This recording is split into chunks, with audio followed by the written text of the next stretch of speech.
Um, David Sanger. Where's it? Thank you, Mr. President. Be nice, David. Mr. President, the NATO declaration that was issued yesterday was very notable because it described China as a decisive enabler of the war in Ukraine for its provision of critical goods to the Russians. That's part of a broader partnership that seems to have cemented in place in the past 2 or 3 years. I think one that you were a little bit doubtful of when we asked you about it some time ago. So I'd be interested to know whether you have a strategy now of trying to interrupt the partnership between China and Russia, and whether or not in a second term you would pursue that, if you could describe that strategy to us.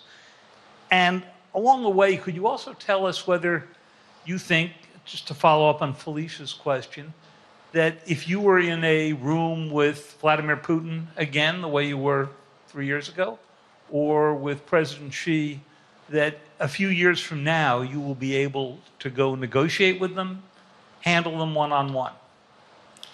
Well, the first part of the question is, we discussed and I raised in the NATO summit, and others raised, the future of China's involvement, what they're going to do, what they're doing with Russia in terms of accommodating, facilitating. They're getting access to additional. They're not supplying weapons themselves.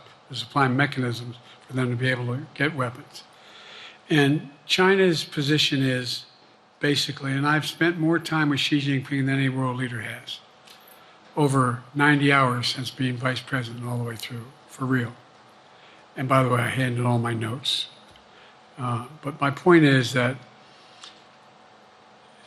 Xi believes that China is a large enough market that they can entice any country, including European countries, to invest there in return for commitments from Europe to do A, B, C, or D, or not to do certain things. What's happened is we had a long discussion about what we have to make clear. China has to understand that if they are supplying Russia with information and capacity, along with working with North Korea and others to help Russia in armament, that they're not going to benefit economically as a consequence of that by getting the kind of investment they're looking for. And so, for example, we're in a situation where, and we've reestablished direct contact with China after that, remember the balloon, quote unquote, going down, and all of a sudden things came to an end?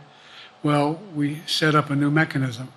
There's a direct line between Xi and me, and our military has direct access to one another, and they contact one another when we have problems. The issue is that we have to make sure that Xi understands there's a price to pay for undercutting both the Pacific Basin as well as Europe, and as it relates to Russia and dealing with Ukraine. And so for example, if you want to invest in China, as you know this area really well, want to invest in China, you have to have a 51% Chinese owner. You have to make sure that you do by their rules, and you don't have the authority, and you have to provide all access to all the data and information you have. There was a while there, as you recall, the last administration and other administrations, where the access to that market was enticing enough to get companies to come in because they had access to over 1 billion people in a market, not 1 billion, but a lot of people in the market. And so they were doing it. But that got curtailed when we started saying we're going to play by the same rules. For example, the idea they don't abide by the international rules related to subsidizing products by the government funding. So guess what? They're not going to be able to export their electric vehicles to the United States without a significant tariff. Others are doing the same thing around the world. But it is a concern. It is a concern that you have both China, North Korea, Russia, Iran, countries that are not necessarily coordinated in the past, looking to figure out how they can have impact. Do you have a strategy to interrupt that impact? Yes, I do, but I'm not prepared to talk about the detail of it in public. And I think you'll see that some of our European friends are going to be curtailing their investment in Russia. In China, as long as China continues to have this indirect help to Russia in terms of being able to help their economy as well as help them in, as a consequence of that, their ability to fight in Ukraine. The other thing that we talked a lot about is that, and I raised it, and I didn't hear any. I can't swear that everyone agreed because not everyone got to talk about it. But we need a new industrial policy in the West. For example, we talked about how both the EU as well as NATO has to be able to begin to build their own munition capacity, has to be able to generate their own capacity to provide for weapons and the ability to. It came as a surprise to some of us how we had fallen behind in the West in terms of the ability to construct new material, new weaponry, new everything from vehicles to weapon systems.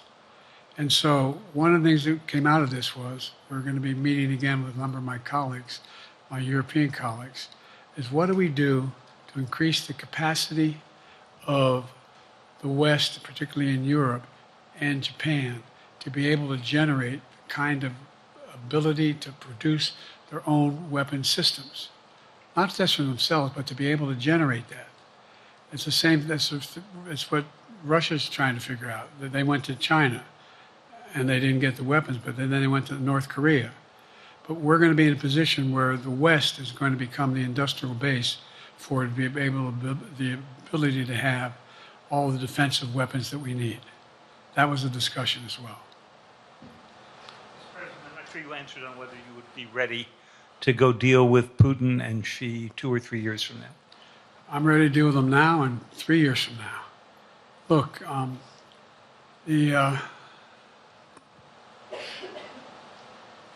like I said, I'm dealing with Xi right now and direct contact with him. I have no good reason to talk to Putin right now. There's not much that he is prepared to do in terms of accommodating any change in his behavior. But there isn't any world leader I'm not prepared to deal with. But I understand the generic point is Putin ready to talk? I'm not ready to talk to Putin unless Putin's ready to change his behavior. And the idea, look, Putin's got a problem. First of all, in this war that he is supposedly have won, and by the way, I think, don't hold me to the exact number, but I think Russia had 17.3% of Ukraine that they conquered. Now it's 17.4. I mean, in terms of percentage of territory. They've not been very successful. They've caused horrible damage, loss of life, but they've also lost over 350,000 troops, military, killed or wounded. They have over 1 million people, particularly young people with technical capability, leaving Russia because they see no future there. They've got a problem. But what they do have control of is they are very good at controlling and running the public outcry that relates to how they use mechanisms to communicate with people. They lie like hell through the constituencies. They lie like hell about what's going on.